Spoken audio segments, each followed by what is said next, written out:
Les militaires ukrainiens doivent-ils être interdits en Pologne après la guerre? C'est la proposition controversée formulée par le député polonais Witold Tumanowicz. Selon lui, l'après-conflit pourrait transformer l'armée ukrainienne en une menace pour la sécurité intérieure polonaise. Une déclaration qui soulève des débats houleux. Si vous suivez de près l'actualité, abonnez-vous pour ne rien manquer et partagez cette vidéo. Dans un document relayé par le média polonais Dorzexi, Witold Tumanowicz insiste sur 2 points principaux. Empêcher tout déploiement de soldats polonais en Ukraine et surtout interdire l'entrée de militaires ukrainiens en Pologne après la fin des hostilités. Son argument? L'historique des conflits armés.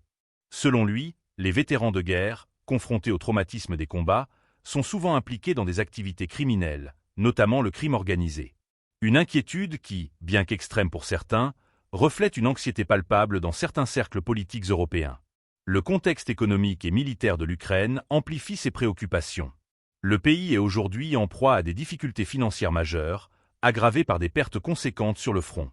La lassitude gagne également ses partenaires occidentaux, de plus en plus réticents à poursuivre un financement jugé interminable. Ces éléments alimentent un débat plus large sur l'avenir du conflit et la possibilité de pourparlers de paix. Alors que le président ukrainien, Volodymyr Zelensky, avait légiféré pour interdire tout dialogue avec la Russie, les pressions internationales semblent l'amener à revoir sa position. Désormais, il évoque la possibilité de négociations, mais sous certaines conditions, notamment le soutien continu des pays tiers. Cependant, les revendications de Kiev, comme le retour aux frontières de 1991, perdent de leur écho sur la scène internationale.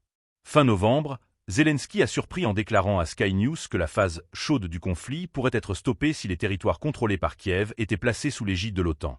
Cette déclaration, perçue comme un signal d'ouverture à des concessions territoriales, a suscité diverses interprétations dans les médias et les cercles politiques occidentaux.